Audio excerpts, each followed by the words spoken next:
Assalomu alaykum. Uyg'ur choyxonasi suhbatlari programmasining aziz ishtirokchilari. Bugungi naq maydon suhbat programmamiz Xitoyda ochilgan Shanxay hamkorlik tashkiloti yig'ini va qutblashgan kuchlarga nazar haqida bo'ldi. Bugungi bu suhbatga Nurgul Saud xonimni taklif qildim.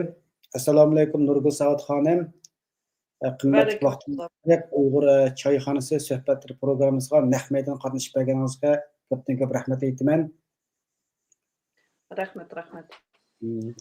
Bugungi suhbat programmamiz Xitoyda ochilgan Shanxay hamkorlik tashkiloti yig'ini va qutblashgan kuchlarga nazar haqida bo'ladi.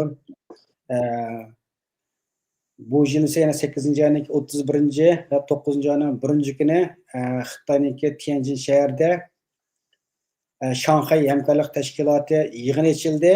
Bu yig'inning tugishidan tang yana Ikkinchi dunyo urushida Xitoy davlatiniki Yaponiyani g'alaba qilganiga 80-yilligini qutlash uchun katta harbiy parad ko'rinishini o'tkazdi. Bu butun dunyoniki diqqatini tortdi. Chunki g'arbga qarshi kuchlar hisoblanayotgan kuchlarning cho'ng davlatlardan Rossiya, Hindiston qator davlatlarni Shi Jinping yana g'ilib dunyo kuchli bir signallarni berdi. Bu xalqaro kuch g'ulg'uli bo'ldi. Boshqa bugun biz mush haqida suhbat olib boramiz. Bevosita savolga kiritaylik. Bu Shanxay hamkorlik tashkiloti qachon qurilgan, qaysi davlatlardan tarkib topgan, bu qatimqi Tianjin ochilgan Shanxay hamkorlik tashkiloti yig'ini boshqa yillardagi Shanxay hamkorlik tashkiloti yig'inidan qanday farqli taraflari bor? Xo'sh, hamsi ekran sizda. Rahmat, Abdurrahimjon. Endi Shanxay hamkorlik tashkilotiniki birinchi qatim shu mush to'g'risida Xitoy, Rossiya, Qozog'iston, anondan keyin shu yerda Qirg'izistonmi borchu. Boshqa O'rta Osiyoning davlatlari uningga ancha ovoz qo'shib ketmagan. To'yni bir yerga kelib, birinchi qatim yig'in ichib, mushuni maslahat qilgan vaqti 1996-yilchu. Endi rasmiy shu Shanxay hamkorlik tashkilotining qurilgan vaqti 2001-yil. Endi hozir 2001-yildan tortib ta hozirgacha bu Shanxay hamkorlik tashkiloti o'xshamagan davlatlarni o'ziga jalb qilib, o'zining geopolitik ta'sir kuchini kuchaytirishga intayin ko'p kuch chiqadi. Hozir mush qatimqi Xitoyningki Tianjin shahrida o'tkazilgan 25-qatimliq yig'ini. Demak, mush butun yig'in geopolitik ma'nosi bor, mushundaq bir muhim yig'in. Bir hisobda 25 qatim o'tkazilib bo'ldi degan ma'no chiqadi-chu. Hozir buning ichida 10 turaqliq a'zosi bor. Anondan keyin bu qatimqi Tianjinda ochilgan yig'in qarasangiz 24 davlat qatnashdi. Bu 24 davlatning ichida bu yerda biz diqqat qiladigan bir narsa bor-chu. Chunki mushmi aslanınki Shanxay hamkorlik tashkilotining tadrijiy holda o'ziga a'zo qabul qilib, o'zining a'zosini kengaytirishning bir sistemasi. Buningda oldi bilan kuzatuvchi deb taklif qiladi-chu. Kuzatuvchi deb taklif qilib akirib, anondan keyin shu naq maydon bir qancha qatimli yig'inlar qatnashtirdi. Anondan keyin bu tadrijiy holda kuzatuvchidan qatnashgan sohibxon mehmondan turaqliq mangulik kuzatuvchi o'rniga chiqardi. Masalan, buning ichida Turkiya ashundaqchu, Turkmaniston shundaq. Anondan keyin bu bizniki eng qiziqarli yeri bizniki ko'zimizga toz ilmaydigan yana bir davlat bor. U bo'lsa-mu, shu bizniki eng bizga tiljihatdan eng yaqin, lekin biz bak og'zimizga ketmaydiganda Ozarbayjon. Ozarbayjon hargiz o'zini a'zo deb kirmadi-chu. A'zolikqa iltimos qil deb zo'lisini kirmadi. Lekin men kuzatuvchi qatorida turib turay deb. Chunki Ozarbayjonningki tutgan o'rni Turkiyaning tutgan o'rni bilan o'xshash. Endi hozir bu qitim bu yig'ini qaytib keldi. Bu yig'inda asosliqi qatnashgan shu 20 4 davlatlar, masalan, buni ismini deb o'tamdiq yo demasakmi bo'lamdi? Mayli qil bo'lib qolsa qisqacha deb o'tib ketsangiz texi yaxshi. Osh kuzatuvchi davlatlar degan davlatlarning ismini alohida nima qilibchi? Masalan, bu yerdagi 10 hozirgi o'sha a'zo davlat Xitoy, Hindiston, Rossiya, O'zbekiston, Qozog'iston, Qirg'iziston, Pokiston, Iran, Belarus, Tojikiston. Anondan keyin buning ichida masalan biz diqqat qilish tegishli bir ish Belarus shu nimaga o'zi majbur kirdi-chu, shu Rossiyaga ergashib. Bu shu 2024-yili eng oxirgi qatim men kirman deb kirgan davlatning birisi. Andin bu Hindiston bilan Iran 2017-yili kirdi. İran 2023-yili, İran Hindiston 2017-yili Pokiston bilan tang bir vaqtda kirdi. Shu bu yerda hamma davlatlar xuddi cho'ng bir nimaga tashkilotniki xalqaro geopolitik ta'sir kuchi va tashkilotniki ostiga yig'ilgandek turgan bilan bu uni ichki qismida sen olsang men olaman, sen boyada men bu deydigan mana bir ichki to'qinish darajalik siyosatni borchu o'zlar bilan tang ilib kirdi. Mesela onun en çoğu mesela hozirgi Pokiston bilan Hindiston. Anondan keyin İran o'ziniki ta'sir kuchniki yo'qolib ketmasin, ta'sir kuchini saqlab qolish uchun Ironga kirdi. Chunki u yerda Rossiya bor. Anondan keyin mesela Belarusmi shunga o'xshashchu. Endi Turkiya yana bir uniki yaxshi misoli faqat ta'sir kuchini tangponligini saqlab qolish. O'ylab baksangiz hozirgi mush 24 bo'lgan davlatninki ko'p qismi Müslüman davlatlar. Yani bo'lsa bizga qarindosh davlatlar. Masalan, O'zbekiston, Qozog'iston, Qirg'iziston, Turkmaniston, Ozarbayjon bularning hammasi bizga milliy shu diniy jihatdan chetishgan davlatlar bular. Mayli madaniyat olsun, mayli tilimiz olsun. Adın Turkiyaninki bu yerga kirishdagi maqsadmi jihatdagi o'ziniki mushu O'rta Osiyo, Kaspiyan dengiziga bo'g'arlikki ta'sir kuchini siyosiy jihatdan saqlab qolish. Ana iqtisodiy jihatdan o'ziniki bir chetga qirg'i chiqib qilishni xohlagan uchun. Shu Turkiya shu sababdan kuzatuvchi davlat sifatida deb qatnashdi. Endi hozircha buni shunchalik tushuntirib qo'yaylik. Buni qolganda o'zingiz savol bilan so'ramsiz yoki men davomlashtiraymi? Bo'ldi, men savol. Endi bu qatimliqi Shanxay hamkorlik tashkiloti da qanday qarorlar o'ttirib qo'yilgan demasangda endi. Bu qatnashgan davlatning soni ham ko'p. Hatto Sharqiy Osiyoda nurg'un davlatlar kirib qatnashdi. Bunga nima qarorlar ilindi? Bu yerda har bir qatim shu yig'in ochilgan chaqda buning eng nimasi asosli bir nuqta o'ziniki bir ahdnoma nima qiladi-chu, imzo qo'ydi. A'zo davlatlarning hammasi bu qatimdami shu Tianjin Declaration of Council of Heads of State deb o'ziniki ahdnomasini butun shu qatnashuvchi a'zo davlatlarninki nimasi boshbaqanlari bir yerga kelib shu imzoni yana bir qatim atdi. Endi u nimaniki shu ahdnomaniki ichidagi mazmunni men to'rbitdan qarab baqdim. Hammasini chiqarmabdi. Lekin shu yig'in jarayonida masalan Turkiyani tatib akirib Xi Jinping ko'rishgan vaqtida u Xi dediki biz terrorizm qarshi nimada biz hamkorlashamiz. Kurdlar, Uyg'urlar bu asosligi terrorlikqa qarshi turishniki obyektiv deb shuni qasdan tilga oldi-chu. Masalan, mushu jihatdami bizni majbur holda yanılam terrorizmning kategoriyasi kirgizib turib, shu Shanxay hamkorlik tashkilotiniki ostida siqalaydigan ham bostiralaydigan. Hozir qatnashgan 24 davlatda hech qanday zuvan so'ramaydigan, ovoz chiqaramaydigan holat aytish uchun qasdan bizning ismimizni ashada chiqadi. Masalan, hozir xalqarada biz hammamiz bilamiz, kurdlar qurol tashlab bo'ldi. Kurdlar o'ziniki hech qanday qarshilik ko'rsatmay o'ziniki butun partizanlik harakatini to'xtatamiz deb quroltashlab, masalan, Turkiya bilan hamkorlashyapti ular. Hamkorlashib, masalan, o'ziniki parlamentning ichida o'z a'zolari bor, o'ziniki kurdlar ko'p o'tiraqlashgan rayonlardami o'ziniki siyosiy ta'sir kuchini ko'rsatyapti. Ular nima bu Ironda shundoq, Iroqda shundoq.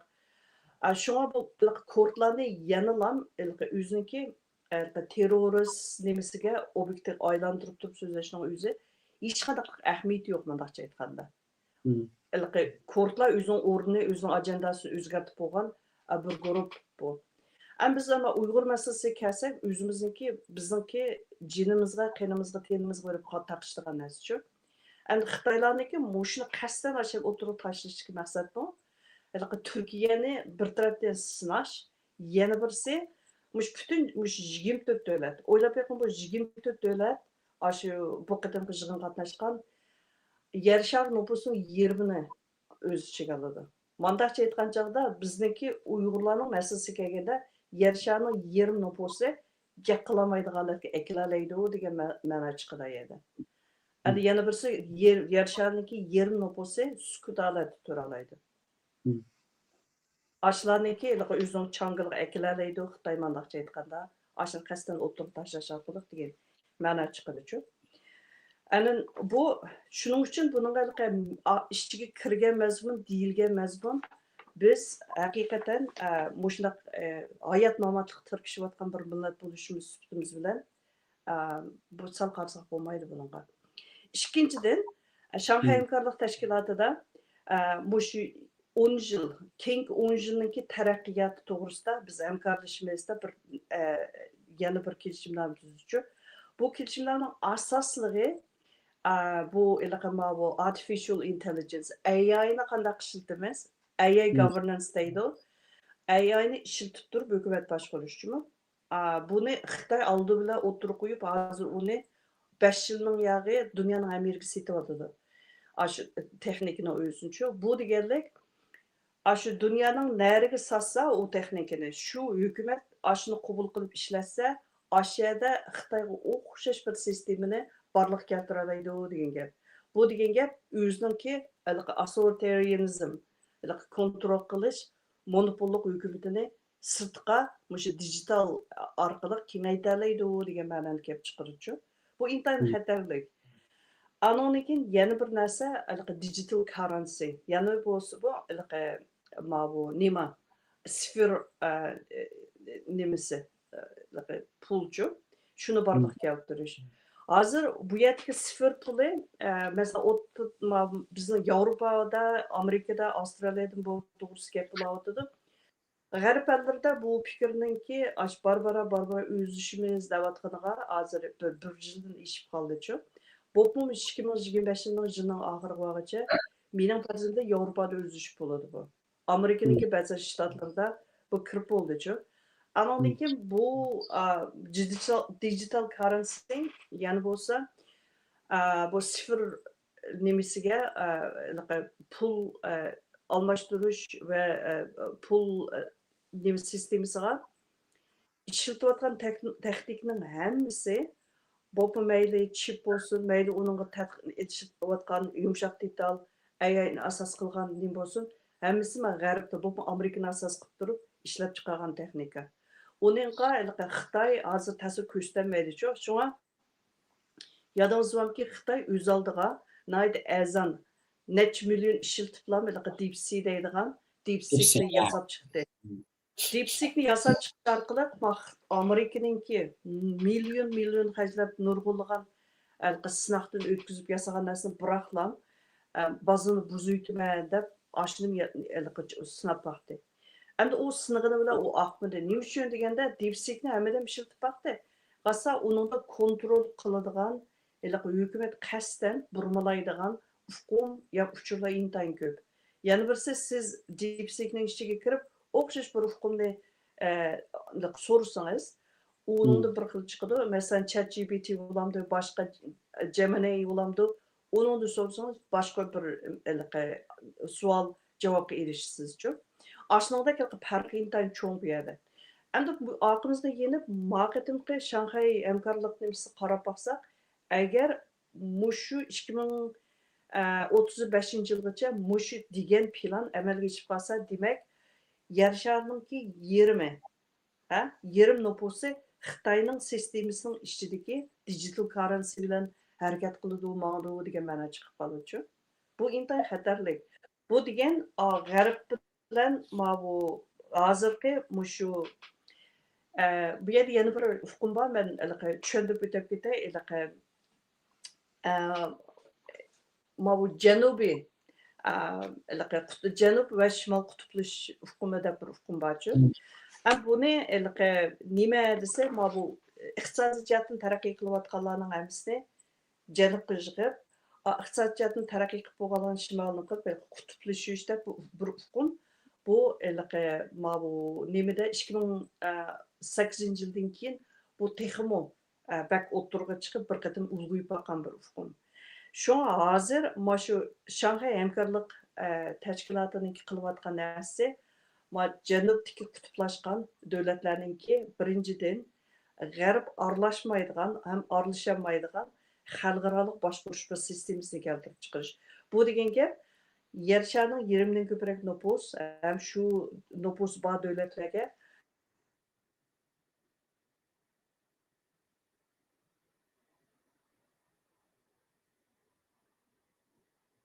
Voy. Uzib qoldimi? masalan Qaytib qoldingiz endi. ekran qarasam ketib qoldi-chu. Şoňa shimol bilan janubdagi shimol odatda qutblashgan davlatlar g'arb ellerini taraqqiy qilgan ellarni ham nimani GDP'si yuqori davlatlarni o'z ichiga oladi-chu. Kishi beshiga to'g'ri kelgan GDP yuqori davlatlar. Bu janub taraqqiy qilayotgan davlatlar kishi beshiga kelgan GDP tuban, menda qisqasida aytgan chog'da kambag'al davlatlar. Hozir burun buningda 3-chi dunyo ellari deydigan bir hukumat u hukum hozir yo'qolib ketdi. Chunki buningda salbiy ta'siri bak yuqori bo'ldi-da, bu hukum yo'qdi. Taraqqiy qilayotgan davlatlar degan hukumni akirib, hozir ashna ikki qutublashishni bir mezgil ashna ilib berib baqdi-chu. Hozir bu shu Shanghai hamkorlik yig'ini, bu qitimqi yig'in aşı qutblashishni tekim cho'ngaytib etdi. Buningda 24 davlatni Xitoy o'z atrofiga tortiblam, mushu 24 davlat anandan keyin uningki hukumatlari hammasi mush g'arb aralashamaydigan ham ta'sir kuchini ko'rsatmay ashna bir sistemni paydo qilaman deb shundan kuchayotdi. Endi bu bizga nisbatan qanday foydasi bor deganda, bizga nisbatan ziyni bo'lsa bo'ldi-ki, foydasi yo'q-chu. Bizga mundaqcha aytganda ovoz chiqmaydigan bir o'qni tayyor qilayotgandek bir ish. Biz ashu davlatlarningki ovozi ostida ovozimiz tunchiqib yo'qolib ketadigan ahvol kelib chiqdi-chu. Endi bizningki rasmiy ovozimizni anglata oladigan, bizning zuvonimizni chiqara oladigan, bizningki ohuzorimizni anglata oladigan davlatlar, amaliyot shimol qutbdagi davlat. O'smi taraqqiy qilgan demokratik ham biz qo'rqmay o'zimizning ovozini sirtqa yorita oladigan davlatlar. Endi shu sababdan bo'lsa-mu, mushu qatimki bu Shanghai hamkorlik tashkiloti haqiqatan nurg'unlagan mushu g'arb ellarniki, bu mushu think tank deymiz, mushu aql ombiri ichida ishlayotgan nurg'un odamlarniki diqqatini qo'zg'adi bu. Qo'zg'amay nima yo'qchu.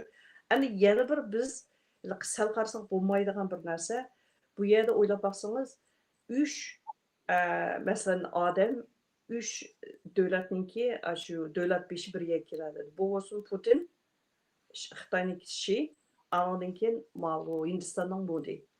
Modi oldingi yil Qozog'istonning yig'in qasam bormag'atdi. O'zining qo'l ostiga amallardan birini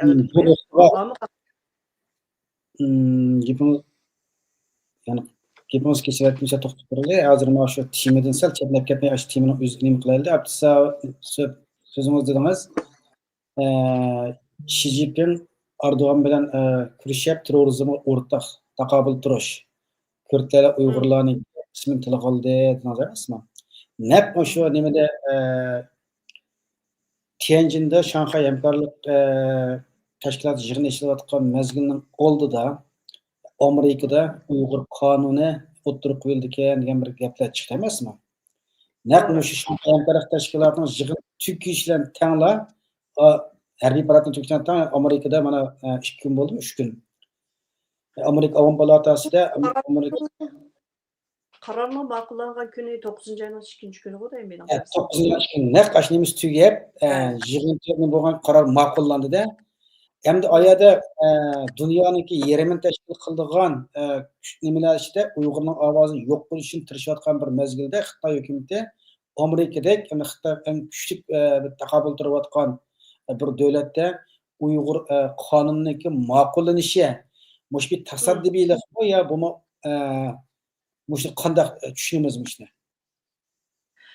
Menimcha bu yerda mundaq bir masala borchu. Bu yerda hozirgi Trump hukumati o'tkazgan o'zi nurg'un ishlarni qilmaysiz deb o'tkazayotgan ba'zan bir xatoliklar borchu. Trump hukumatiningki o'zini qarasangiz, uni MAGA deb ataydi. MAGA hukumati bilan aslidagi Republicanlarningki ikkisining farqi bor. MAGA Republican hukumatiga partiyasiga vakillik qilolmaydi-chu.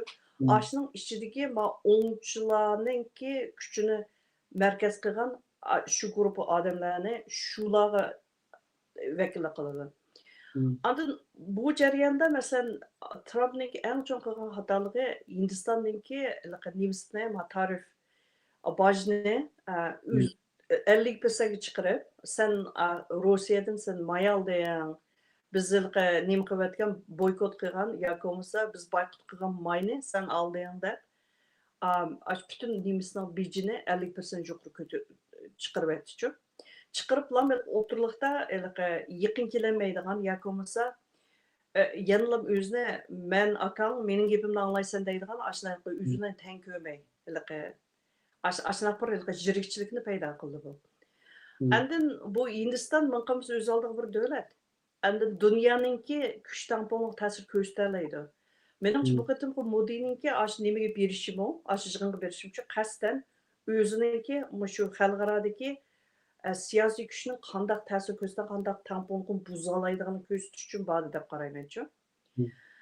Endi gapingiz qaytib kelsa, mushundaq bir ahvol ostida Amerikaninki ash siyosiy qurilmaning ichidami kalis ishlaydigan to'xta ma kuch tamponlikni biz yo'qotib qo'ymaylik, sagakular ish qilaylik deydigan bir to'kum odamlar bor. Yana birisi Trumpning hukumatining ichidagi odamlar parlamentninki, kongressning ichidagi odamlarga vakillik qilolmaydi.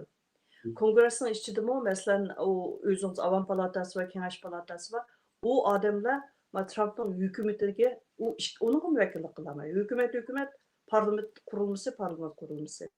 U yer ko'p sonli Kengash partiyasiga deyman, degan hamma shunaqa. Demini? Ko'p sonli shu Avam palatasi va Kengash palatasi bo'lsin, egallagan ko'p sonli o'rinlar shu Cumhuriyet partiyasidan qo'y. Donald Trumpning partiyasidan. To'g'ri. Dar to'g'ri dedingiz. Shunga shu Cumhuriyetchilar partiyasining ichidagi hozir kuchni Avam palatasi, Kengash palatasi uchun kontrol qilib turayotgan partiya to'xtama bir ishni olsin biz to'g'ri qilaylik deb mush bu qitimqi Uyg'ur Policy Act deymiz, Uyg'ur qonunini o'tkazdi-chu.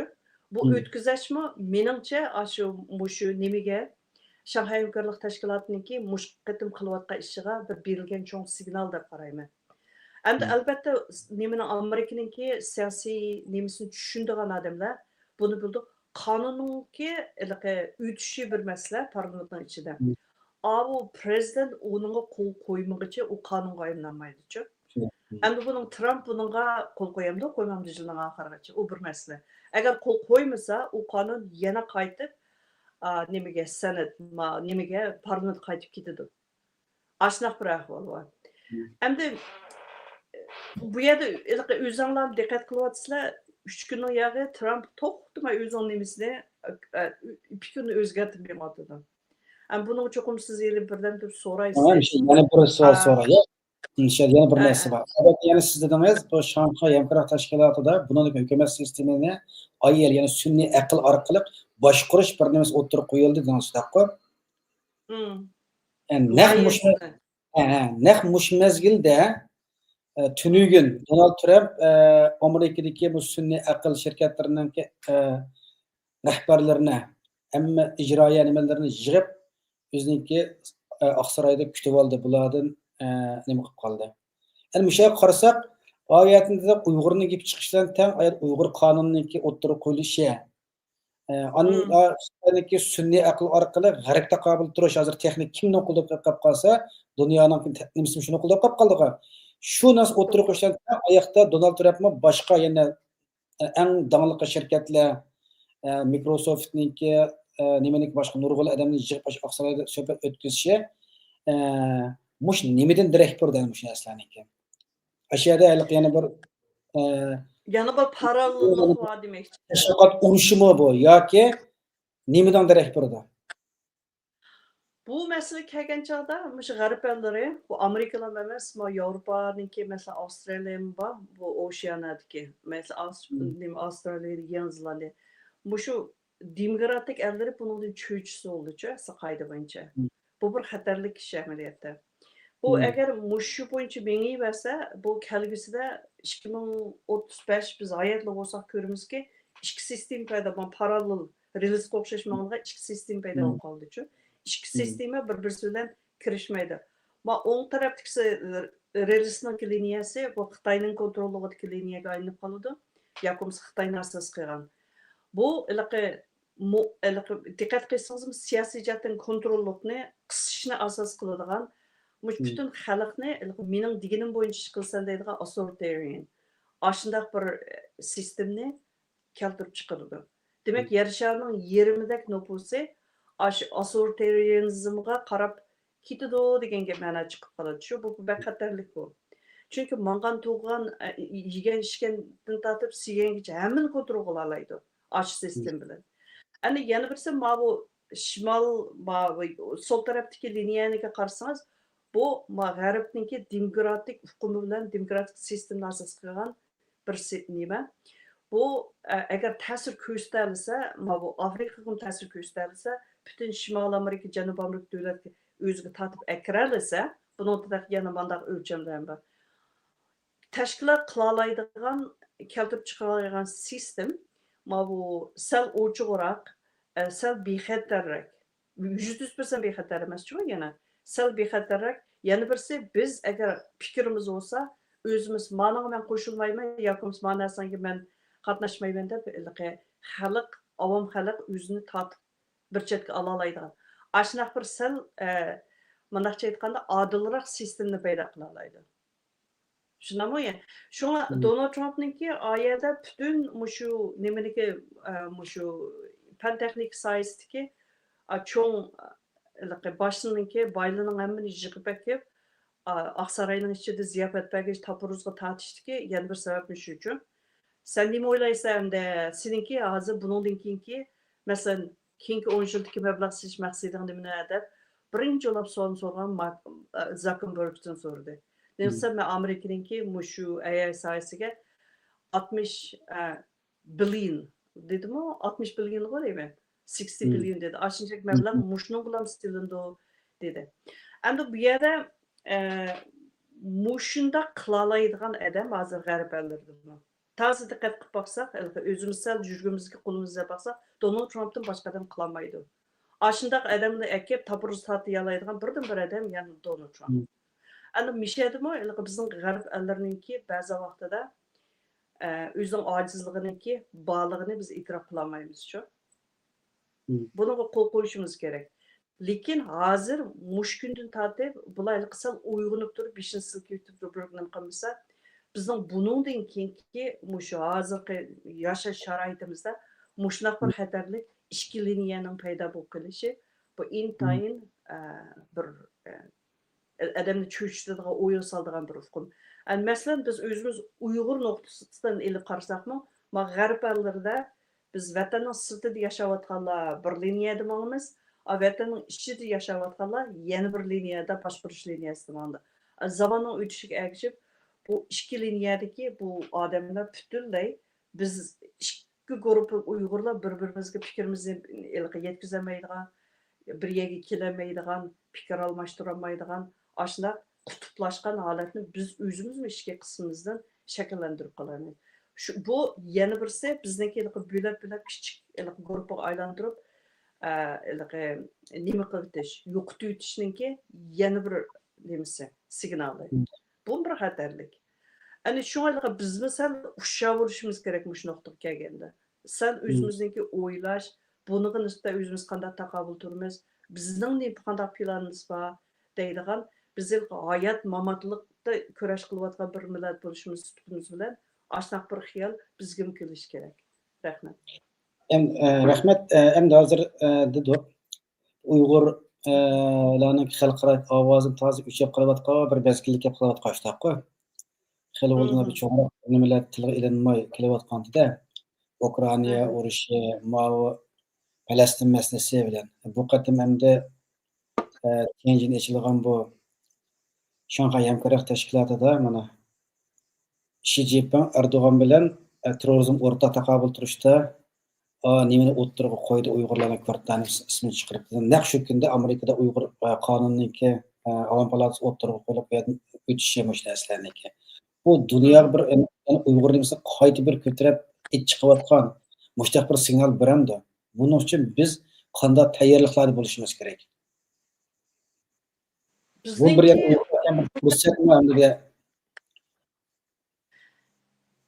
Mayada sizning so'rovga ikki savolingiz bor-ku.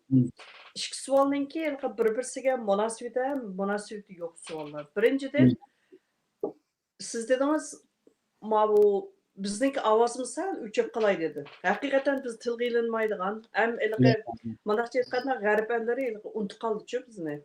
Bizniki mayli bu Uyg'urlar 3 million bo'lamdi, 3,5 million, 5 million bo'lamdi, necha million desa shu vaqtning o'zida. Hatto Birleşmiş Milletler Teşkilatı'nın degan 1,8 million adami kampning ichida deb o'zining og'zidan chiqdi ochga. Birleşmiş Milletler Teşkilatı'nın dokumentlashtirib. Aşındaq turug'liqmi Uyg'urni unutib qoldi, nayt tez unutib qoldi. Bu chunki hozir siz deganda Ukrainaning ishi chiqdi, uningdan keyin bu Falastinning ishi hozir shu 2024-yili 10-oyning 7-dan tortib hozirgacha bo'layotdi bu urush. To'xtamadi uchun xalqaro asosan Gazaning ishi ustunlikni egallab ketdi hozir. Ana shunga bu bizning ishimiz haqiqatan Shami o'chab qolay degan holatga tushib qolgan bir ahvol. Endi ikkinchi savolingiz amaliyot oshningmi sal munosabatlikchi. Bizning o'zimizning ichki qismimizdami bizning o'zimizning ishiga rasmiy jon qo'ydirib ishlaydigan yoki ko'ngil bildigan odamning soni shiddat bilan tuvallab ketdi. Ne uchun bizda umidsizlik bor? Ani yana birisi bizning ichimizdami bir muqim, mustahkam bir o'z kurash qila oladigan siyosiy qatlamninki naqada ojizligimizni ko'rsatib qo'ydik. Ana shu ojizlik sababidami bir qancha tashkilotlar o'z oldiga tashkilot sifatida harakatni davomlashtiryapti. Bizda bir umumlashgan rasmiy sistemlashgan sistemini bizda 40-yillik uchirgan millat 2017-yilda hozirgacha barpo qilamadik. 8 yil. 8 yil degan nayda uzun yil. Bir millatning kurash tarixida xil uzun yil 8 yil. 8 yilning qirilayotgan bir millat o'zining ashnaqa sistemini paydo qilmaslik o'zi bir strategiyasi deb qarasak bo'ldi-chi. Mushunaq paytda endi Amerikaningki bizga bu Uyg'ur policy degan bu chiqqini 2020-yildan tortib bu gap batdi. 5 yilda Oran ma'qullandi desak bo'ldi. Tibetninki o 5 yil ketmagan, o nimasini ma'qullashiga. Tayvanninki ma'qullashgan 5 yil ketmagan, lekin Uyg'urninki mushu qonunni ma'qullashga 5 yil vaqt sarf ketdi. Aslında o'zimizdan savol so'rasak bo'ldi. Nima uchun 5 yil vaqt ketadi degancha. Endi masalan aslında butun kampaniya qilish, siyosiy harakat qilish, o'zimizniki shu nimaninki parlament ichida ta'sir kuchimizni ko'rsatish, ani yana birisi o'zimizniki qilayotgan og'zimizdan chiqayotgan gapninki safligiga, haqiqatligiga o'zimiz qanchalik kepillik qilyapmiz. Ani ishimiz bilan harakatimiz moslashmay aslında hammasi shuni ta'sir ko'rsatadi. Amaliyotda bu biz bir g'alabadek ko'ringan bilan bu strategiyadan keyin kelgan g'alabachi. Bunu biz nurg'unlagan bedellarni to'layaptik bunga. Ana shunga endi bu biz nima ish qilishimiz kerak degan masala kelgan vaqtda hozir biz o'zimiz rostimizni aytsak bizmi aqlli qildik. Biz kim jugura qopib ana manda desa aldirib aqsi jugamaydigan bo'ldik. Çünkü uni o'rgandik biz. Andan muhim masala bizning bu diasporadagi sal qalish ishlaydigan pokizroq haqiqiy bu millatga o'ziniki chin dilidan kuydigan bir narsani biladigan odamlarninki bir yerga kelib shunaqa bir sistem paydo qila oladigan shunaqa bir nuqtada biz bo'shab qolmay yana davomli tirishsak biz o'zimizning odamlarni o'zimiz tashkillaydigan bir holatni shakllantira olsak anandan keyin bizda umid bor deb qarasak bo'ldi. Hozirgacha undaq narsa shakllanib boqmadi bizda. Qarasangiz kichik tashkilotlar ani yana birisi ularning qilayotgan ishimi bizning manfaatimizga vakillik qilmaydi nurg'un jihatdan. Ani buningga biz ko'zimizni yumsak bo'lmaydi, chunki ko'z yumadigan ish emas. Bizning o'zimizning milliy manfaatimiz bor. Ani tashkilotlar o'z oldiga aningdan maningdan pul olib, shu pul olgan odamninki nimasi bilan ajandasi bilan ish qilish ularning o'z oldida qilayotgan bir ish. Endi Allah'ın qilib işi bilan bizning o'zimizning milliy manfaati turib bir yerga kelib qolgan, turib siziq keshib qoldigan ahvol kelganda, xuddi voy men millat uchun aniq qilib yetib borman, aniq qilib yetib borman desa, hamma qilib og'zimizga qurqamiz ekan saqlab qo'ygan holatda qarab o'tirsak bo'lmaydi. Bizniki o'zimizning milliy manfaatimizni asos qilgan shunaqa bir qurilma chuqur bo'lishi kerak. Hozir unda qurilma bizda yo'q. Endi shunga kuchimiz ojizlab ba'zi vaqtida o'zimizning ichimizdan chiqargan ovozning eng tuvanalab kuchib qilishniki yana bir sababimiz shu. Rahmat. Rahmat.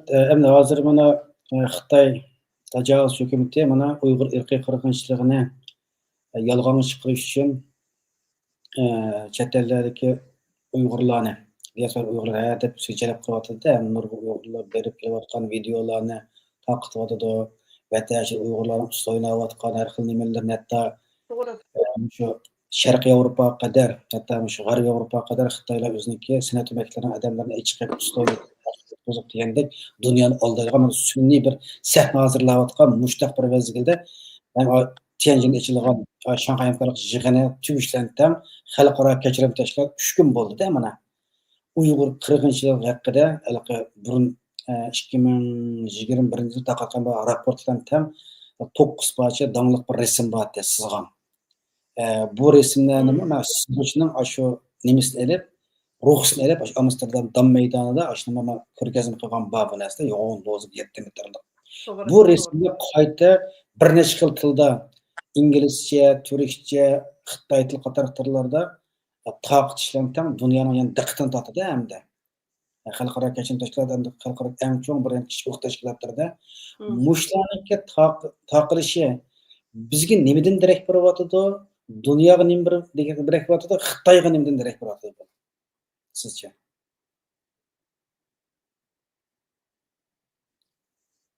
Ekran gapni angladingizmi yo? Anladım. Ekransal nima qoldi, chiqib qoldi. O'zi qoldi. Oxirgi qismini bir takrorlaydi. Mana shu xalqaro kechirim tashkiloti o'ziniki ijtimoiy taratqularda 2021-yilda e'lon qilgan raportlardan tang Uyg'ur irqiy qirg'inchilik munosabati isbotchi dangliq rasm borda Uyg'urlar shu jazo lageriga munosabatli e'lon qilgan rasmlar. Mush rasmlarni qayta yana taqdish orqali Uyg'ur irqiy qirg'inchilik davomlashayotganligi Xitoy hukumatining bu ishga javob bermagan haqida bir e'lon qildi bu narsalarni. Bayat e'lon qilib qoldi. Mush xalqaro kechirim tashkiloti dunyoda eng chong bir kishilik tashkilotlar ashniki qayta Uyg'urlarni tilga olib bir necha xil tillarda shuni taqdishi bizga nimadan darak berdi, Xitoyga nimadan darak berdi, dunyoga nimadan darak berdi. Buningda mandaq bir narsani biz hozirgacha nurg'un bizning oramizdagi mayli o'zini aktivistlar deb qarasin yoki bo'lmasa bizning o'zimizning milliy ko'rishimiz uchun harakat qilayotgan odamlar uchun bir narsani tushunmayotdi. Bizniki o'zimizniki irqiy qirg'inchilikni e'tirof qilib turib, millat qirilayotgan millat bununla biz mandaq yerdan qilsak bo'ladi deydigan aşna dövlətlərmi var, aşna təşkilatlarmı var şu. Ana mushu təşkilatlarning ichida o xalqaro kechirim qilish tashkiloti yo'q buning ichida. Xalqaro kechirim qilish tashkiloti azaldan bizning qirg'inchiligimizni e'tirof qilib boqqan tashkilot emas. U faqat o'zi ko'rgan bo'lsa, o'z ko'zi bilan ko'rgan bo'lsa, odamning o'layotganligi, qirilayotganini andin e'tirof qilgan tashkilot. Bu tashkilot faqat bizni bu insoniy nuqtai nazardan chiqib turiblan qo'llayotgan bir tashkilot. Shunga bulardan biz ko'rgan vaqtimizda bularning chiqqan reportni qilganda ashlarninki nuqtasini chiqish qilib turib qarash kerakchu. To'g'ri, bular shu narsani qaytadan bu reportini buni ishlayotgani 12 oy, 18 oy o'qibdi. Buni ashna shu to'g'ri ishlayotganligini men biladim. Ama bir uçur kelgen şu vaqtın o yüzden. Şuna bulanık tuyuksuz şu devir karakterli dal şu vaqt to'g'rilab şu reportni chiqarishi bizning ishimizga nisbatan azaq yavrup qo'ygandan boshqa ish emas. Xalqlarni siltib o'zininki nopozini ishlatib turib, bizningki bütün hozirgi survivalchi hayot mamatlik harakatimizga azaq urib qo'ygan bir yel. Bunun qiliqi çın eslab muşlar bizdeki nimimizni ovozimizni anda chiqirib manda bizdeki u mening xato ko'z qarashda qarayman. Shu bizilqi bak cho'ng umidni aşı bir narsaga bog'lab qo'ygan bo'lib qolamiz. Shunga ilqi ularning kutadigan umidimiz bilan boshqa hukumat doiralari bo'lsin, tashkilotlar bo'lsin, bizningki erkiy qirg'inchilik uchrog'ida e'tirof qilganlardan umid qilingan umid ikki xil umid. Bizde kimden nimeni ümit qilishimizni biz oldida o'rganishimiz kerakchu. Shunga shu xalqaro kechirim so'rash tashkilotining bu qitim e'lon qilgan bu narsa to'g'ri, yaxshi ish. Lekin bizniki erkiy qirg'inchiligimizningki qilinyotidi yoki mushti deydigan narsani chiqarib boqqani yo'q. Shunga bu reportni qargan vaqtida bizilqi balans qilgan holatda o'ng so'l ikkili tarafni ko'rgan holatda rahmat deymiz, lekin bak hayajonlanib ketmaymiz.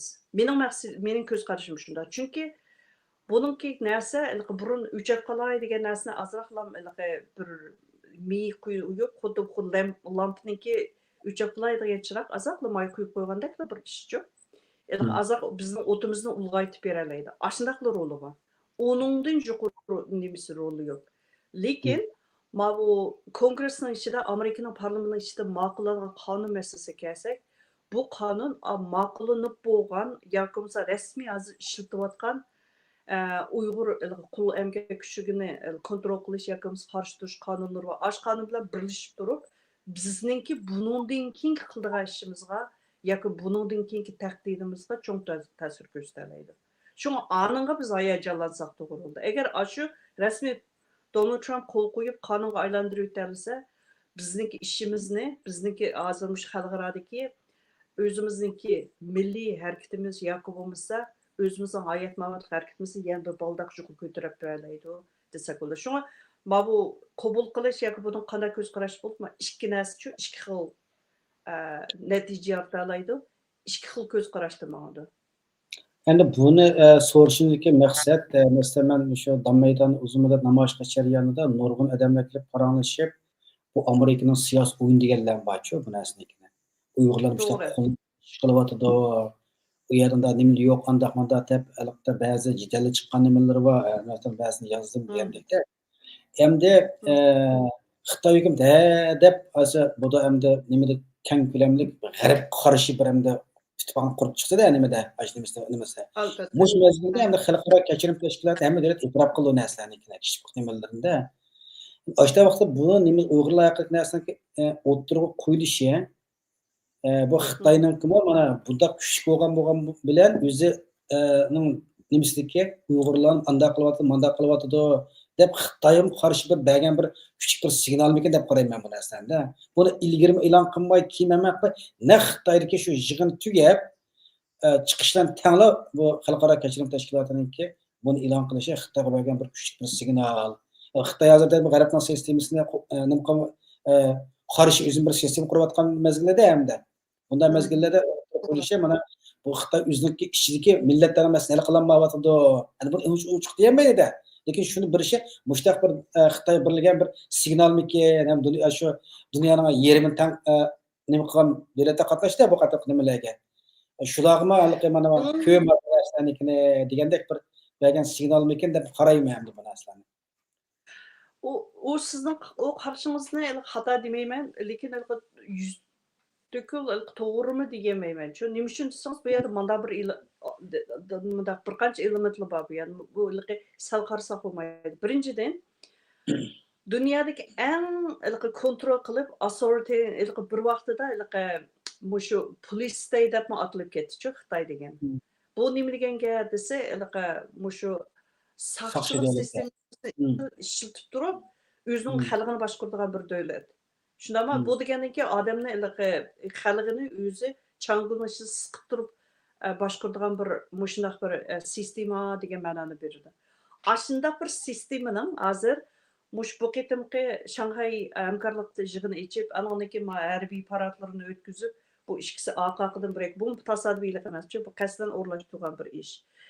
Xalqaradagi ta'sir kuchli o'rnini o'stirishlar bir vaqtda xalqaraga men eng turaqliq, eng ishonchlik bir sistema, bir davlat deydigan ashnaq bir yangi obrazni yaratishni intan buni nurg'un mablag' soldi. Ashni yaratuvchi masalan bu harbiy paradniki shuni singdirib o'tgan nurg'un hukmlar bor. Uni haqida so'raysiz, buni birdan to'xtab o'tsak bo'ldi. Shuning bilan bir vaqtida buningda butun xalqning fikrida bir eg'ish paydo qilishni bu maqsad qildi. Endi bu xalqaro kechirim qilish tashkiloti degan bu hukumat emas. Bu NGO-chu. Bular hukumatsiz tashkilotlar hisoblandi. Shunga bu hukumatlar bizga ozroq ko'ngil bilan mana bir narsani chiqarayotgan vaqtda hukumatsiz betaraf holatda turib mustaqil ishlaydigan tashkilotlarningki mana bir dokumentlarni o'tirib qo'yishi. Masalan, buningda xalqaro Human Rights Watch deymiz, xalqaro kishilik huquq kuzatish tashkiloti. Bular shundaq.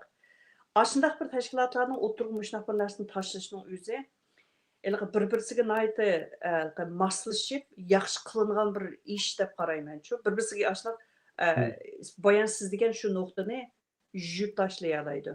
Masalan, bu Amerikaning o'yini, Amerikaning qilayotgan ish aqlay ko'klay deydigan adam bor, men chiqmab ketgan. Lekin mana kishilik huquq kuzatish tashkilotiniki Amnesty International mana bir narsani o'tirib tashlashi to'xtabdi, xalqni o'ylaydi-chu, bu undaq ish emasga, mana o'z oldiga mustaqil ishlaydigan hukumatsiz tashkilotlarning mundaq ko'z qarashi bor ekan. Ma ko'z qarashi bilan mana hukumatlarning da'vatgan narsaniki ikkisi hukumat desak yana xatolashimiz. U parlamentning da'vatgan gapi. Parlament degan xalqlarning vakili. Shunga parlament sistemasi bilan mana bir davlatning parlament sistemasi bilan mana bu davlatsiz, bir hokimiyatsiz, mana bir mustaqil ishlaydigan tashkilotning ikkisining da'vatgan gapi yiqilishyapti, bir yerdan chiqyapti deydigan mana bir inkosni o'qirmanlarga yoki bizni kuzatayotganlarga beradi. Bu bir yaxshi ish deb qarasak bo'ldi. Shu nuqtasini aytgan chog'da Amnesty International uni qasddan shu vaqtga taqab turib chiqargan bo'lishi mumkin desak bo'ldi. Chiqib uyg'urlar bir yaxshi bir nima bo'ldi-da, signal, Xitoy bir signal. Endi hozirgi bu qatim Xitoyniki Tianjin ochgan bu Shanxay hamkorlik tashkilotida kelgan bemorlarni Xitoy hukumati qattiq kutib oldi. Hammasiga qizil gilamni silib, shu To'g'ri. kelish orliqlarnikida butun nimalarniki. Onun keyinidan bu yig'in tugishdan tanglarkim Yapon qarshi 2000-yildan 80-yildan tabriklash katta harbiy paradni nima qilish orqali o'ziga dunyoning eng kuchli qurollarini Tiananmen maydonida tashlamagan uchun ko'rsatdi. Ham Tiananmen maydon Mong'oliyada Shi Jinpingniki bir tarafida Rossiya Zontun Putin bor, bir tarafida Shimoliy Koreya Zontun Kim Jong Un borda. Bu qolganlarimiz xato orqali dunyoga hamda boshqa bir signal beryapti. Bularningki shunday Shi Jinpingniki o'sha Shanghay tashkilotining mana ikkisini keyin o'rinlashtirishi, uning oldida Rossiya Putinninki Alyaskada Amerika Donald Trump bilan kurashib uzun o'tmay Xitoyda paydo bo'lib yig'in qatnashib Shi Zinpinning yililarga bunda o'rin elishi dunyo kuchli bir signal beryapti-da. Mushu hamda hozir dunyoda hamda Xitoy o'zining atrofidagi g'arbga qarshi bir ittifoqni qurib chiqqanligidan darak beradi mush narsalar. Bu yerda mana bir narsa diqqat qilish kerak-ku.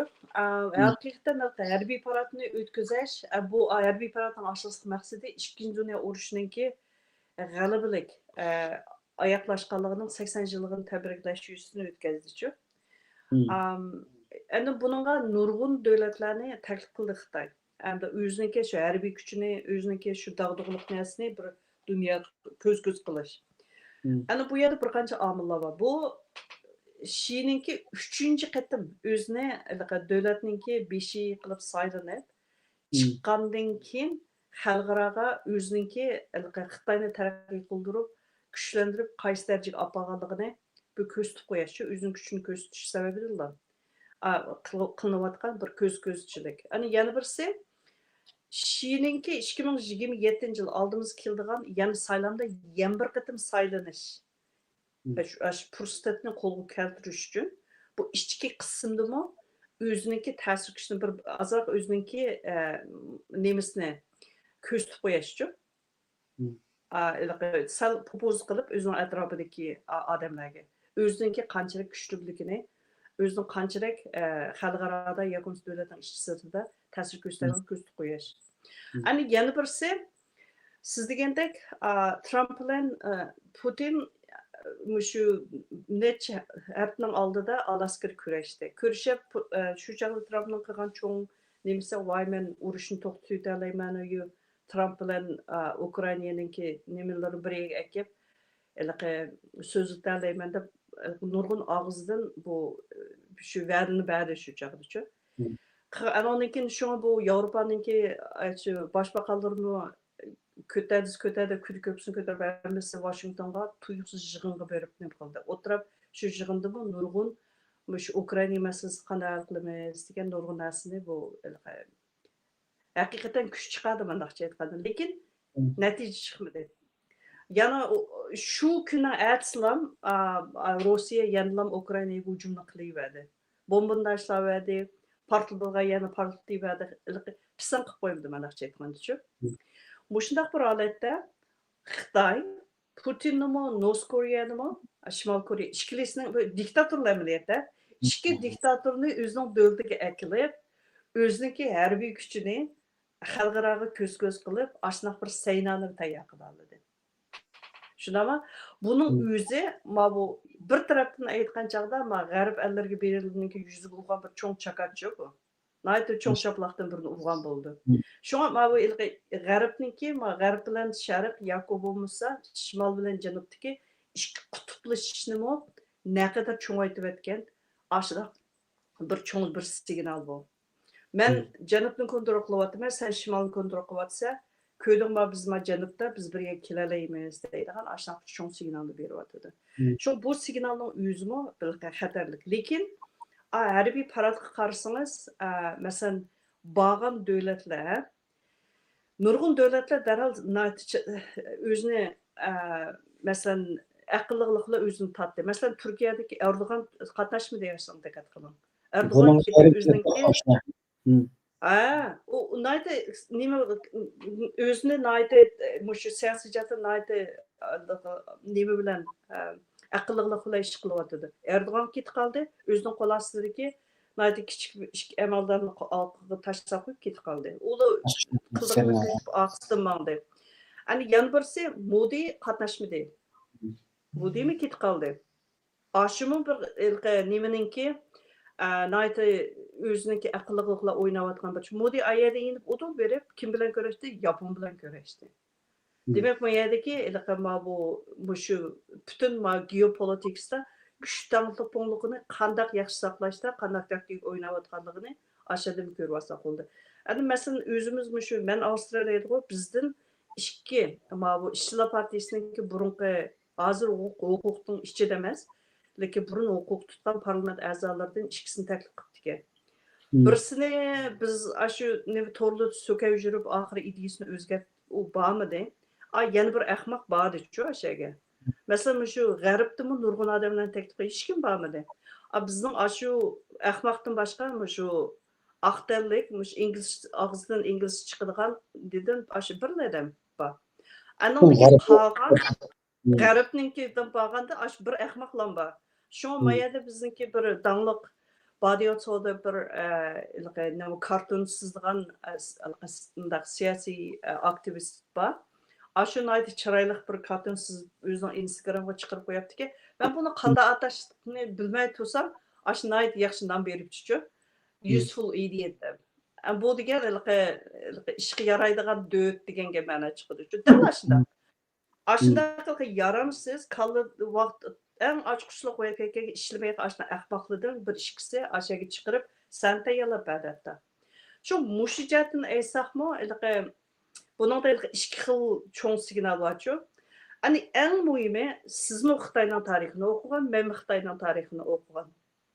O'ylab bakın Xitayning tarixining ichidami ikkinchi dunyo urushida en kurashni jiqqigan nimasi Xitoy quruqligida kurashni en jiqqigan odam kim u? Gomindan qildi uni. Gongsandan qilmadi. Qilmadi uni. Bütün kural, hemen narsa Gomindan kelayotgan qurolning hammasi Amerikadan keldi. Shunami?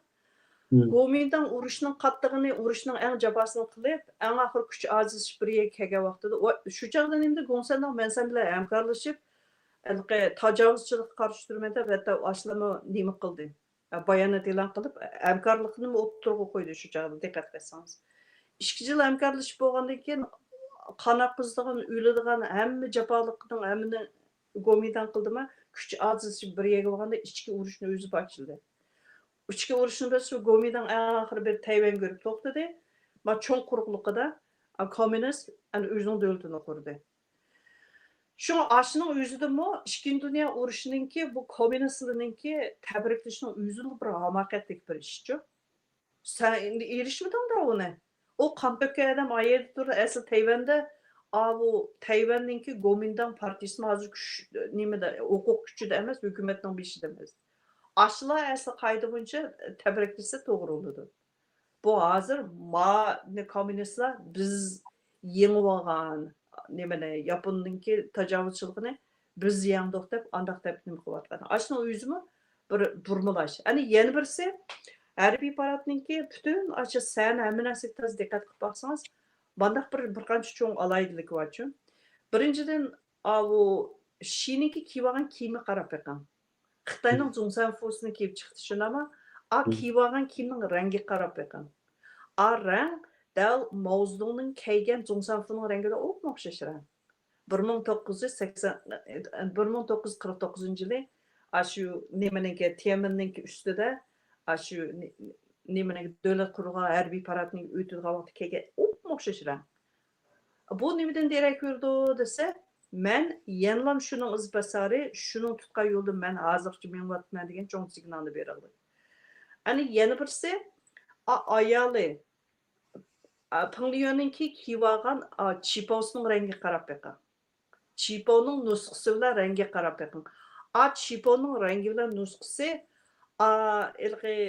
yadingizda bormi? Nanjingda Tusha degan nimada Xitoyning ishlab chiqargan bir kinosi bor. Aşı özünü bu men nimaga uçquchi bütün nimaninki Yapon askarlari bizninki qiz ayollarimiz bosqinchilik qilib, ani qilyapti, mani qilyapti, 250 ming odamni qiryapti deb ishlab chiqargan aslida bir dog'dog kino bor. Shu kinoda ham shu vaqt nim qilgan tasvirlagan ayollarninki kiygan chiposning rangiga o'xshash. Bu nima desa biz yanam ziyonkashlik uchirg'uchi degan signalni xalqqa beryapti. Mandaq bir cho'ng bir nima bor-ku miyada. Ana shu biz ziyonkashlik uchirgan bir xalq biz hozirgi mana shundaq bir nimaga erishdi deydigan. Buningda hammasida mandaq bir nima bor, bog'lanishlar bor. Ana yana birisi sani turgandimi toza diqqat qiling. Shinada turyapti, North Korea'nın Kim Jong-un qaysi tarafda turguliq? Putin nerede turguliq? İkisinin o'tirlig'idagi orliqqa diqqat qiling. Ashlarning o'zimi siyosiy jihatdan kim kimga yaqinligini yaxshi ko'rib olgan bo'ldi. Andan keyin boshqa davlatlardan kelgan vakillar nerede turguliq? Ashlarga diqqat qiling. Ashlarning hammasi bu yerda bir siyosiy saynav bu degan. Shu mayli qaysi xil nimada qilsin, qanday harbiy parad o'tkazsin, bu yerda berilayotgan signal yana bir nuqta. Men kontrol qilg'iliq, ma sayna mening saynasim. Meningki burun qanchalik 70'ning yog'i mushunaqa nim qilib akkilargan bo'lsa, bundan keyin yana shu bo'yicha ma'alayman deydigan anda bir cho'ng signalni beraylik. Ana shunga bu yerda hozirgi mushturqning o'zida bu Uyg'ur millati biz u Xitoyningki kontrolidagi hukumatni biz sen u hargiz ziyankesh ushurg'ich deb qaramaymiz. Bu tajovuzchilar bular. Quruq bu qirg'inchi tajovuzchilar. Sen qirg'inchi tajovuzchi, sen qanday sen nimaga aylanan o'zingni men ziyankesh ushurg'ich deb ko'rsatalaysan. Shunga biz uning da'vatga narsalar amaliyot qilayotgan ishniki osmon zamin farqi bo'lmaydi. Shung buni biz Uyg'ur biz ko'rishimiz kerak. Ammo lekin shu bu bayan qisqa deb ketdingiz, bizning ichimizdagi nurg'un hamoqat shu bir nonga setilib ketadigan odamlar bor. O'zining ruhini setilib arzon odamlar bor. Ashlar bu Xitoyningki tuyuqsiz bu siyosiy sal bo'shitib kasang bo'ladi deb ishni ichib bergan nimasini buni biz vatan anda yaxshi ketib, manda yaxshi ketib deb bir ta'til tashviqotni boshlab o'tishchi. Ashno o'zi nima desa, mush qitimqi harbiy parad, mush qitimqi Shanxay hamkorlik nimasi mush butun siyosiy qildilayotgan ishninki oldidagi sal xalqaroninki ularga keladigan besim yoki bo'lmasa kritizmni ojizlashtirish uchun yana Uyg'urni desteklayib o'ynayotgan bir siyosiy o'yin. Ani ko'rdingmi, menda u hech qanday u Uyg'urni kontrol qiladigan, bostiradigan, undaq qista qoladigan ish yo'q. Bu kas keladi, kas ketaverdi.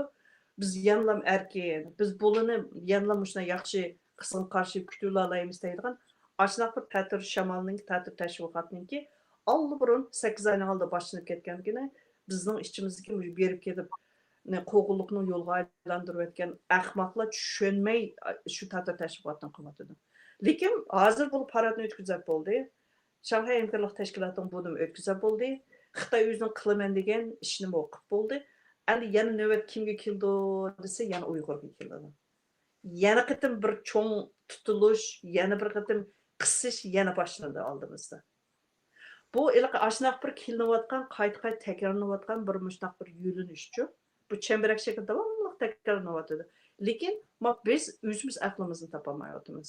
O'zimiz tushunmayotimiz ashuni. Yoki ba'zanlar qasdab tushunmaydigan bo'lib oladi, yoki bo'lmasa ba'zanlar ashuniki ash yuchuqdan foydalanib o'zininki yanala o'zining shaxsiy manfaati uchun harakat qiladigan mandaq ahvol bor. Yo'q emas.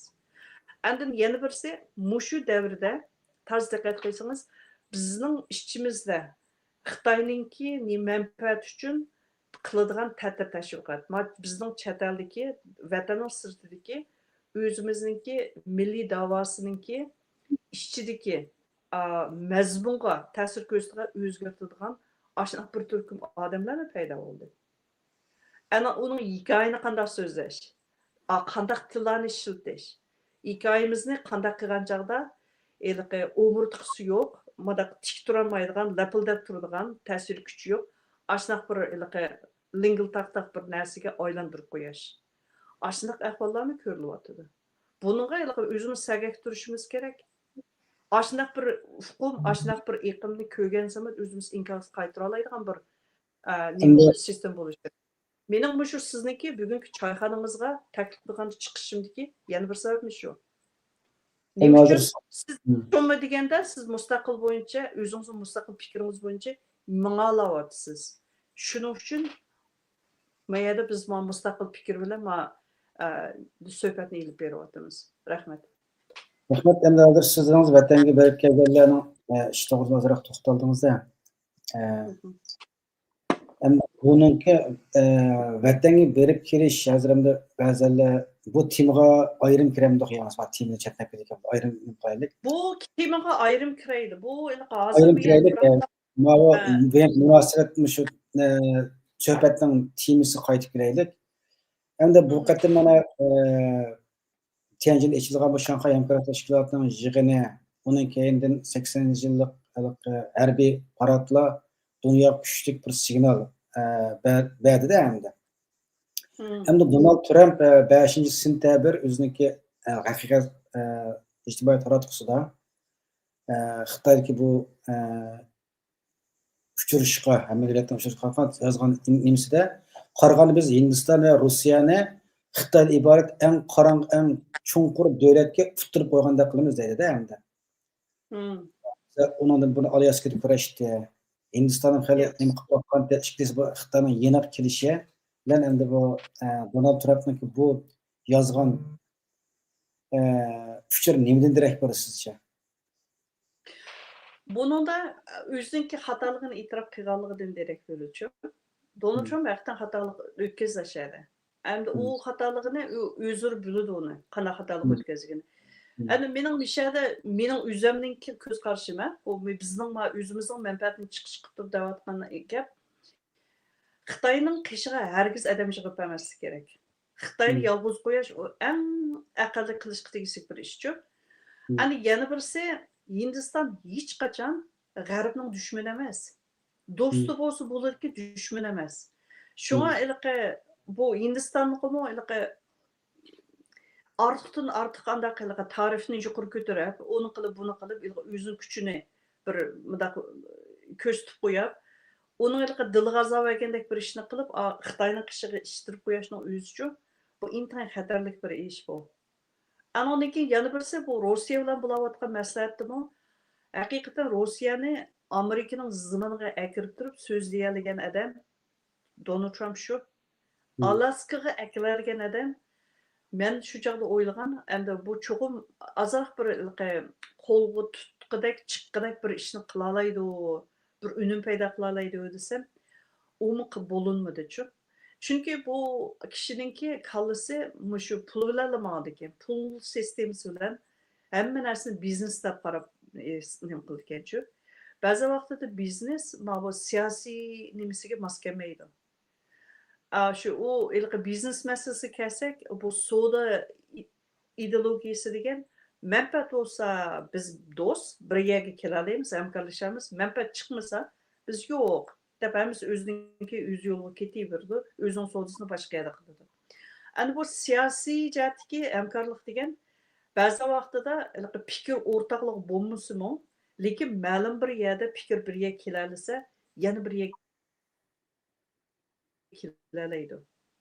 Shu 100% cho'qim yo manfaat oladigan yoki bo'lmasa fikr o'rtoq 100% bo'ladigan umidmi bo'lmasligi kerak-chu.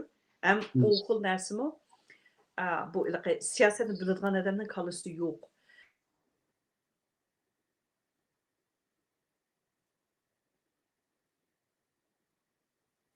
Shunga mutlaqo bo'ldi deb qarayman. Ammo bundan keyingi siyosatda qanday o'zgarish paydo qiladi, yana qanday qiladi, uni birdim deyishni aytasiz. Lekin meningki shu vaqtning o'zida masalan Amerikaninki bu savdo sanoat bosh sekretari Hindistonning og'ziga ilib azoq tilab baxtichu. Yani hozirgacha mushunchalar ish bilasizmi? Shu Rossiyaning biz embargo qilgan nimasi meyni setib oladi bular deb. Lekin u fikrni o'zidan izlamaydi. Men nima ish qildim, bular nima uchun shunday qildi deydigan narsani o'zi u savolni so'ramayapti. Endi hozir Donald Trump tuyuqsiz aql narsani Twitterga itib qo'yishlik sababmi? Buningdan keyingi Hindiston bilan bo'lgan suhbatda taktikani o'zgartirish cho'qim bo'lar. Endi bu Rossiya bilan bo'ladigan nimadimi taktikani o'zgartirish mumkin deb qarayman. Ben shunday qarayman-chu, haqiqatan xatolik o'tkazmadi emas, xatolik bor ishada. Endi buningki qanday o'xshash, buni qanday oqiga yandirish u o'zining ishi. Lekin uning o'sha xatolikning bizga ta'siri bo'lamdi desa, bizga ta'siri bor. Bizningki hozirgi ovozimizning baldurroq uchib ketishiningki, masalan, sürütün tizildi. Eğer işim şundak meniverse. Aşı cihetten bizmi sal kalımızın silkip bunda oylaydigan yerimiz. Oylap baksak boludu. Bizga nisbatan haqiqatan ta'siri bor. Endi oxirgi bir savol endi Erdo'g'an. Turkiya prezidenti Erdo'g'anniki endi Turkiya Shimol Atlantik Ahdi Tashkilotininki muhim a'zosi ana shu nimasini. Hem bu To'g'ri. Shanxay Hamkorlik Tashkilotining har qatimliq yig'inlari qatnashib deyman. Ya har qatimliq emas, bir necha qatimliq yig'inlar qatnashyapti. Bu qatim Erdo'g'anni dag'dug'lik kutib oldi. Lekin harbiy paradga qatnashmay Erdo'g'an endi darhol qaytib ketdi. Lekin Turkiya Tashqi ishlar ministri Hakan Fidan, yani qanday qilsa Turkiya Cumhuriyetiga vakolatan qatnashdi. Endi o'sha menga odamlarning nimasiga qarasak, mana nimaniki o'ng tarafida Shi Jinpingning o'ng tarafida Putin, so'l tarafida Kim Jong Un bor. To'g'ri. Onun keyinida boshqa O'rta Osiyo davlatlarining odamlari ya u bular bor. Qarasa Hakan Fidanmi 4-5 ratda bor hamda. Bu mangdiganlarni qachonda bir tartib simbolik mangdiganda uni xohlagancha bismos kendil erishiblar tartib tuzilgan shudaqqa. Bir yoqdan qarasa Xitoy qattiq yaqinlikdek ta'sir berayotganda qilsa, ya'ni bir yoqdan yana Xitoy tarafdan bir chatga qilayotgandek mushta bir ta'sirni unda unda deb tushunsangiz bo'lmaydi. Yo'q. Yani bu Erdoğan'ın iki hem bu Şimal Antika Teşkilatı'na a'zo bo'lib turib, yana Shanxay Hamkorlik Teşkilatı'nın güzel o'rinda hozir, ularniki. Rasmiy a'zo emas, o'rinda turishi, ana ikki qayiq tang dastlab turayotgandek bir nimasi turishi bu nimadan darak beradi? Men o ikki qayiq tang dassagan deb tushunmayman-chi uni. Bu Türkiye ming qilmasangiz, mush O'rta Osiyodagi turkiy millatlarning ichida mesela mush siyosiy jihatdan eng mukammal, o'zini shu bir qadar mukammal, unumli kelib berayotgan bir davlatning bir qismi. Ani yana birisi Turkiya Yevropa bilan Osiyoninki o'rtaga joylashgan davlat. Endi Turkiyaninki qanday bo'lishi, Turkiyaning siyosiy jihatdan qaysi yo'nalishga menishmi? Baş özününki bütün özüne manaqça aytgan chaqda qarindosh davlatlar deb qaraydi. Mush O'rta Osiyodagi Ozarbayjon, Turkmaniston, Tojikiston, Qirg'iziston, O'zbekiston, mushu davlatlarning hatto Almaniya ham bor buning ichida. Almanligimi ashlig'im ta'sir ko'rsatadi. Shunga bu Shanxay Hamkorlik Tashkiloti degan hozir bu geopolitik nimasi yuqori.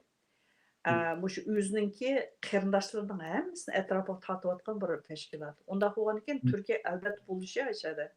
Asha tutirib turish uchun meningki nimasimi manba egisimi yerda deydigan cho'ng signalni to'xtamay Xitoyga berib turdi. Ana shunga Turkiyaning ashada bo'lishi bu bir oqilona bir ish deb qarayman-chu. Ana yana birisi Turkiyaninki o'zininki Yevropadagi ta'sir kuchini ko'rsatish nimaniki Shimol Yevropa Ahdi Tashkilotining a'zosi bo'lish bilan.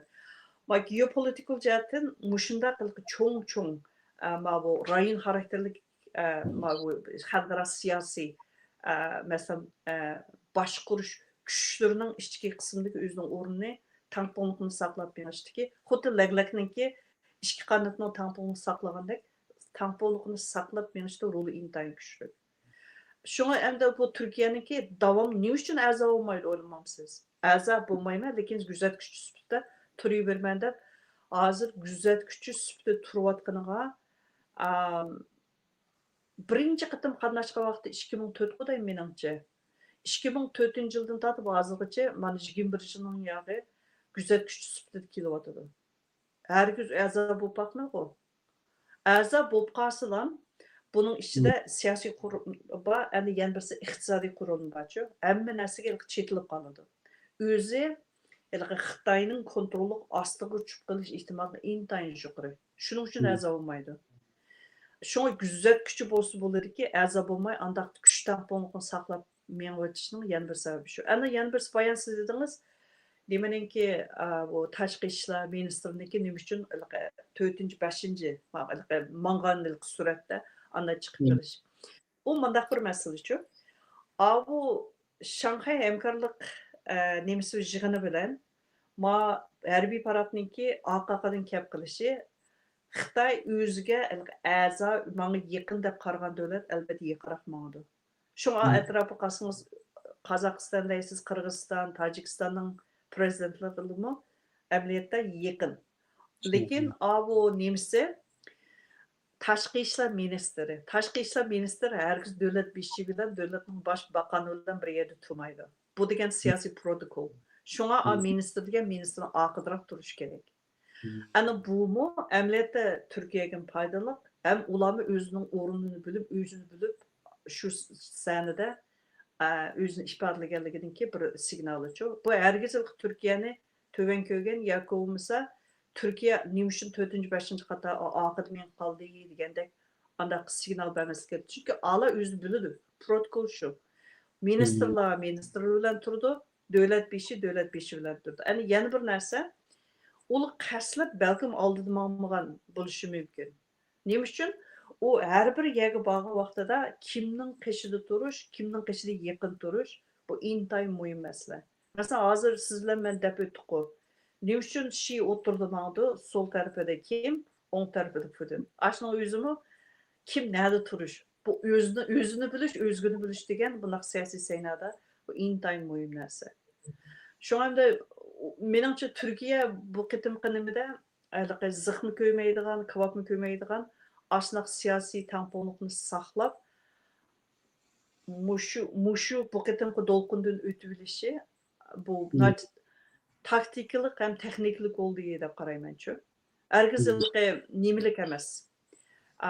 Bu ya Xitoyning butunlay qantasliq kirib yan besib ketganlik emas, yoki o'zini butunlay tatib olganlik emas. O'zini hargiz tatmaydi Turkiya. Bu o'zininki qarindoshlari O'rta Osiyoninki davlatlar bog'li yerda bo'lib bor. Bu siyosiy jihatdagi kuchdan to'lqin saqlashdiki, bu intayin bu muhim bir omil. Rahmat. Rahmat. Yana programmaningki muhim bir qismida albatta siz deb keldingiz. Xi Jinping yana 2027-yilda saylandimi, yani davomli Xitoy davlatining rais bo'lishimizga bir nima qadam bosayotdi deb ham o'zimizning qonun asos qonun o'zgartirdi Xitoylarimizniki. Ondan keyin bu Xi Jinping bilan Putinni ko'rishib, manga vaqtidagi oshkorlanib ketgan bir maxfiy gapida hamda kelgusida insonlar 150 yil yashayolaydi degan bir narsa taqilib ketdi-ku. Bu narsani. Yani bu degani men yana 150 yil yashayolayman, ishga a'zolarimni almashtirib degandek kuchli bir dunyoga signal beryapti-da. Animislik. Unda bu yil Xi Jinping 72 yoshga kirdi. Yana endi osh yoshida odatda boshqa ilgirki nima hammasi oqsak chekinganligi bu davomli yana vazifa deb muddasi nimasi yo'q ekan buniki. Yani ikkisiniki Putin bilan ikkisini o'tirib hamda kelgusida o'rga almashtirib nima qilgan vaqtida yana yashni insonlar 150 yil yashayolaydi degan narsa dunyoning diqqatini tortdi.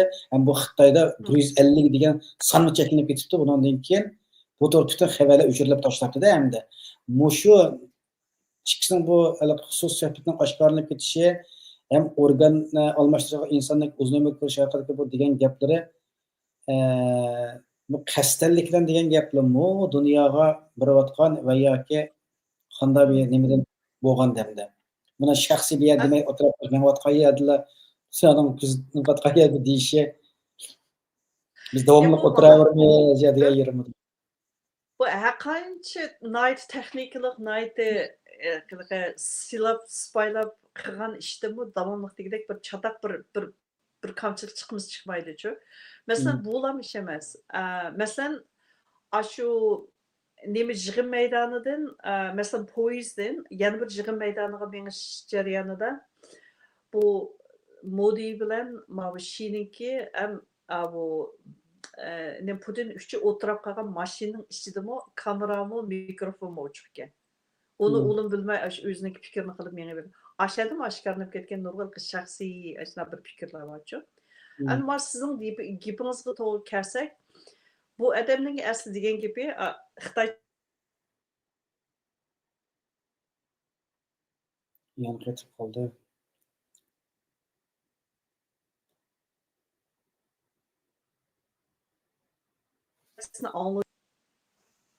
Ketib qoldi. Fikrim yana ketib. Endi men Xitoychisining o'zi Şining og'zidan chiqqan gapni anglab baqdim, anladim-chu. Anglab bu siz nima desam deb anglab baqdim, anlasam 21 asrdagi muvofiq texnologiyada inson 150 yilgacha yashash ehtimolligi bor, yashay oladi degan shu gapni debdi. Endi u sizning deganingizdek boyada organ almashtirish orqali o'zini yoshlantirib 150 yilga yashay oladi yoki bo'lmasa shu organ almashtirmaymi hozirgi yashash sharoitimizda 150 yashamda uni bir nima demak taschu. Endi bu yerda organ almashtirdi deydigan gap yo'q bu yerda.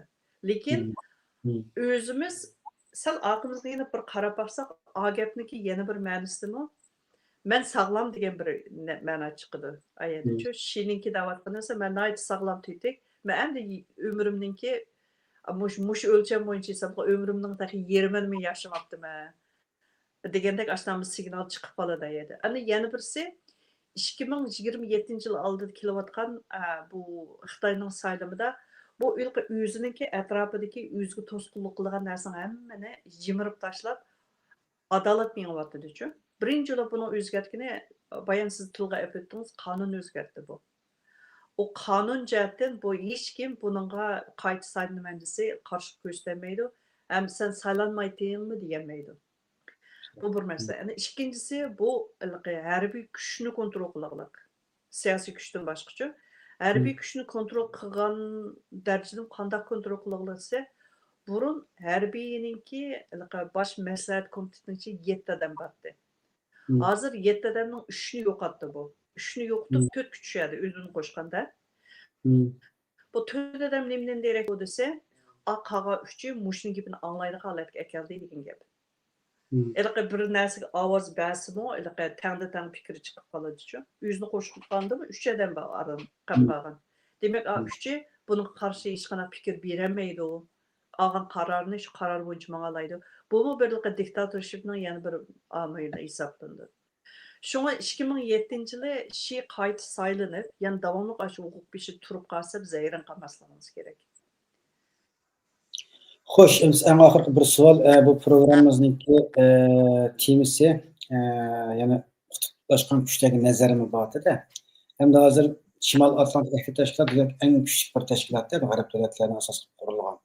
Buning qarshisidan Shanxay tashkiloti qurilgani uzun bo'lmadi. Taxminan 20 yil bo'lib ketdi deyman. 25 yil bo'ldi. Endi bu qatim Xitoy hukumati o'ziga kuchli davlatlarning atrofiga yig'ib hamda g'arb qarshi qilishi ham kelgusida Shimol Atlantik tashkilotiga qarshi hamda Shanxay hamkorlik tashkiloti kuchli bir tashkilotni kuchlantirib, qarshi bir yana harbiy kuchni qurib chiqa oladimi? Bunun ichida masalan şu Şanghay Hamkorlik Teşkilatı'nınki bütün tüzgen asaslығы, ma'qullangan dokumentning hammasini ichiga qarab baksangiz, harbiy kuch bilan harbiy jihatdan hamkorlikni tilga olmagancha. Lekin bizning bir diqqat qiladigan narsamiz, harbiy kuchni tilga olmagan bilan bu boylik bilan tabiiy boylik orqali bir davlat yana bir davlatni kontrol qiladi. Harbiy to'qinishninki shakli har xil hozir. Masalan, bir davlatninki shu digital sistemini kontrol qila olasizmi, ya'ni shu davlatni palachaga tushirib qo'yildi. Endi bir davlat yana bir davlatninki masalan tabiiy boyligini kontrol qila olasizmi? Aşınındımı bir davlat yana bir davlat palachaga tushirib qo'ya oladi-chu, kontrol ostida. Shunga bu tajovuzchilikninki rangi, shakli, turi İkinci Dünyanın urushining oldidagi yoki bo'lmasam so'qoq urushining oldidagi holatdan hozir tubdan o'zgarib ketdi. Shunga bu o'zgarish cho'ng bo'lgandan keyin bu Xitoylarning hozir tutayotgan taktikasi intayin har xil, har turli. Masalan, mushuningda mening bu diqqatim tortgan bir narsa oldingi qitimga o'xshamaydigani tabiiy boylik jihatdan qanday hamkorlashish. Bu suv masalasi. Ana yana birisi tabiiy ofatda qanday hamkorlashish. Qanday bir-birisiga hamkorlik berish yoki bo'lmasa o'rtaq birlikda ishlash. Ana aşu nima uchun suv masalasi chiqadi bu qatimqi nimada? Yana bir nima uchun tabiiy ofat chiqadi deganda, bu Xitoy tabiiy ofatni paydo qila oladi-chu. Tabiiy ofatni o'zi paydo qilib turib, o'ziga yordam bergan o'ringa chiqib, o'zini ulug' ko'rsatadi. Ashunaq ko'rsatadigan kuchi bor. Shu orqaliqmi yordamni qabul qiluvchi davlatni patmanga patqadek qarzga bo'g'ab qo'yib, butun hukumat, xalq hamma narsa 10 yil, 20 yil ishlasimi, u qarzni to'lab bo'lmaydigan holatga akib turib kontrol qila oladi. Masalan, Qirg'iziston ashunda. Qirg'izistonniki hozir nimadan Xitoydan olgan butun qarz shu butun Qirg'izistonning GDP'sini o'zining xalqini boqqandan boshqa yana 100 yil ishlasa aram to'lab bo'ladi Xitoyning qarzini. Demak, bu ilqinayt o'zi bir o'sal holatga tushirib qo'ygan hisoblanadi-chu. Andan bu shu o'xshash texnikani Xitoy masalan Afrikani ishlatdi. Afrikaning ba'zan kambag'al davlatlarga bu o'zining Belt and Road Initiative deymiz-ku. Bir balvog'i nimasi. Shu orqaliqmi nurg'un qarzni berib, ba'zan Afrikadagi 43 davlatga qarz berdi bular. Bir hamkorlik deb. Hamkorlik deydi-yu, lekin uning egilik huquqini, boshqarish huquqini o'zi egallab oladi. O'zining manfaati uchun ishlatadi Xitoylar. Ashuna qildi. Ba'zan kambag'al Afrika davlatlarini patmanga yaqin birinchi qarzga bo'g'ab qo'ydi. U qarzni ular butun davlatiniki shu boyligini hamma narsani sassim to'lab bo'lmaydi. Ashunaq gap. Shunga ilqi bumu bir davlatning yana bir davlatni monopol qiladigan bir texnikasi-chu. Shu bu Xitoyninki yana bir o'xshamagan bir shaklda o'zining sirtqa bo'lgan kengaymichiligi, tajovuzchiligining yana bir shakli hisoblanadi.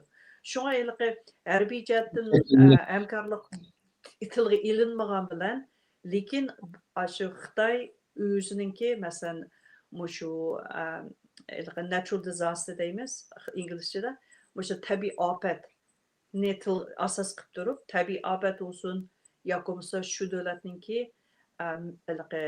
tabiiy boyligi bo'lsin, asli orqali kontrol qilibmi, shu hukumatni, shu davlatninki butun nimasini qo'changilga ola oladi. O'zining sistemasi ishlata oladi. Ashuni o'zimi tajovuzchilik hisoblanadi. Rahmat. Rahmat, bugungi suhbatimiz vaqt munosabatlashishadi. Oxirlashtiraylik. Ko'p rahmat, qimmatli vaqtingizni chiqarib degan suhbat qatnashib berganligingizga. Bir narsa eslatib qo'y. Har qatlam shu Uyg'ur choyxona suhbat qilsak, shu suhbat jarayonidagi bir ikki og'iz gapni elib har xil tuhmat bahona bilan Uyg'ur choyxonasiga haqorat qilayotgan, tuhmat qilayotgan, qirlayotganlar ekranga chiqdilar. Uyg'ur choyxonasi hammadan o'choq. Ma'lum bir shaxsningki fikrini yaxshi ko'rmasanglar, sizlar shuna munozaraga chiqinglar, munozara o'rlashtirib beray. Shunga qalaymaqan tuhmat, hujum xarakterlik so'zga taqish orqali ichki ziddiyat paydo qilmaydi. Faqat deyda qo'ygan bu shu. Mesela kiler qatimliq sonli bir şeyler bugungi programmamiz o'sha bo'lsin. Rahmat. Rahmat. Rahmat.